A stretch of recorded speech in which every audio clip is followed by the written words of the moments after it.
तो दोस्तों नमस्कार, मैं Brijnandan Yadav Asian event news के लिए आज का विषय है कानपुर जिले की बिल्लौर विधानसभा का राजनीतिक विश्लेषण। क्योंकि ये विश्लेषण करने की ज़रूरत आवश्यकता क्यों पड़ी है, क्योंकि आगामी 2022 में विधानसभा का चुनाव है और ये विधानसभा का नंबर है 206 बिल्लौर विधानसभा। आइए मैं विश्लेषण करता हूँ। इस विधानसभा के अंदर करीब करीब 4 लाख के मतदाता हैं। 4 लाख मतदाताओं में से 1,96,000 के लगभग पुरुष मतदाता हैं और बाकी जो बचते हैं वो महिला मतदाता हैं। महिला मतदाता के साथ साथ 2% 4% बच्चे और वयस्क 18 साल से ज़्यादा उम्र के लड़के आ जाते हैं जो किशोर उम्र के हैं। आगे देखने में ये आया है कि इस विधानसभा के अंदर सर्वाधिक दलित मतदाताओं का प्रतिशत है। दलित मतदाता यहाँ 50% है और ओबीसी मतदाता यहाँ 40% है और 10% सामान्य मतदाताओं में अगड़ी जातियों के वोटर आते हैं। अब देखना ये होगा कि जहाँ 50% दलित मतदाता है, प्रदेश की प्रत्येक राजनीतिक दल, चाहे वो क्षेत्रीय राजनीतिक दल हो चाहे वो राष्ट्रीय राजनीतिक दल हो, या इस विधानसभा में अपना प्रतिनिधि दलित ही देना चाहता है और दिए हैं। लगभग इस विधानसभा में ज़्यादा से ज़्यादा एमएलए जो हुए हैं वो दलित समुदाय से ही हुए हैं या ओबीसी समुदाय से ही हुए हैं, क्योंकि दलित के बाद सर्वाधिक आबादी यहाँ ओबीसी समुदाय की है। अब देखना ये होगा कि किस तरीके से इन दोनों समुदायों का वोट किसके पक्ष में जाता है।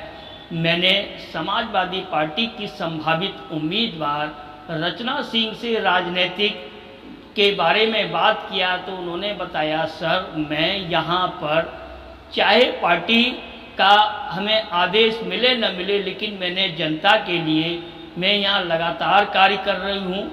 वैसे हमको पार्टी का हर प्रकार से सहयोग मिलता है। मैं जनता के सुख दुख में खड़ी रहती हूँ और जनता के सुख दुख में, चाहे वो किसी भी हालत में हो, चाहे कोरोना काल हो, चाहे बाढ़ की स्थिति हो, चाहे सूखे की स्थिति हो, मैं जनता के लिए हमेशा ही खड़ी रहती हूँ। वहीं मैंने इनको क्रॉस क्वेश्चन किया, मैंने ये बताइए यहाँ के जो वर्तमान विधायक हैं उनकी क्या भूमिका है, उन्होंने काम कराया है नहीं कराया। तो उनका ये कहना था कि विधायक ने 4 साल के अंदर में सरकार चलते हुए 4 साल हो गया, विधायक के किसी ने दर्शन नहीं किए, लेकिन अब 6 महीने से थोड़ा समय ज़्यादा रह गया है 2022 के विधानसभा चुनाव का, तो अब यहाँ विधायक जी क्षेत्र में दिखाई देने लगे हैं। लोग जब उनसे बात करते हैं कि विधायक जी हमारा काम नहीं हुआ, तो वो आश्वासन के अलावा और कुछ नहीं देते हैं। वहीं मैंने एक और क्वेश्चन उनसे किया कि आप जनता के बीच समाजवादी पार्टी के लिए काम कर रही हैं, तो आप ये बताइए कि जनता के काम आप कैसे कराती होंगी। तो उन्होंने कहा, जनता के काम के लिए मैं जिलाधिकारी के यहाँ धरना प्रदर्शन और उनसे अपना डायरेक्ट मुलाकात करके लोगों के काम कराती हूँ। चाहे किसी का सुख हो, चाहे किसी का दुख हो, मैं चाहे किसी भी तरीके से पैसे टके किसी भी तरीके से जनता की मदद करनी पड़े तो मैं हमेशा ही उनके लिए तैयार रहती हूँ। वहीं मैंने वर्तमान विधायक मिस्टर भगवती प्रसाद सागर जी हैं, मैंने उनसे बात किया। पहले तो उन्होंने फ़ोन नहीं उठाया, जब फ़ोन उठाया मैंने कहा, मैंने अपना परिचय दिया, मैं फलाना जर्नलिस्ट बोल रहा हूँ, आपसे बात करना चाहता हूँ। तो उन्होंने कहा नहीं अभी आपसे कोई बात नहीं हो सकती, बाद में हम बात करेंगे। लेकिन अब बाद में क्या बात करेंगे। मैंने कहा, सर मुझे तो डेवलपमेंट से संबंधित आपसे बात करने की। तुरंत उन्होंने फ़ोन काट दिया।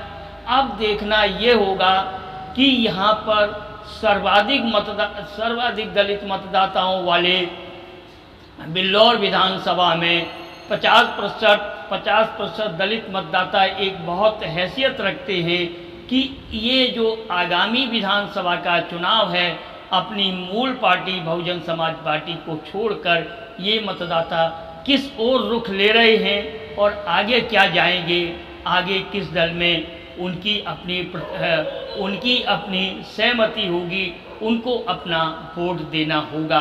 अब ये देखना होगा, भारतीय जनता पार्टी के प्रदेश में सरकार चल रही है, भारतीय जनता पार्टी की चलती हुई सरकार में अब ये लिटमस टेस्ट की तरह उनका काम करना पड़ेगा। ये सरकार का एक लिटमस टेस्ट होगा 2022 और जनप्रतिनिधियों का भी एक लिटमस टेस्ट होगा। वहीं 2022 के विधानसभा चुनाव के सिर का ताज बिल्लौर की जनता किसके सिर पर रखेगी, ये तो आने वाला भविष्य ही बताएगा। लेकिन प्रत्येक जनप्रतिनिधि को जनता के हित के लिए कार्य करते रहना चाहिए।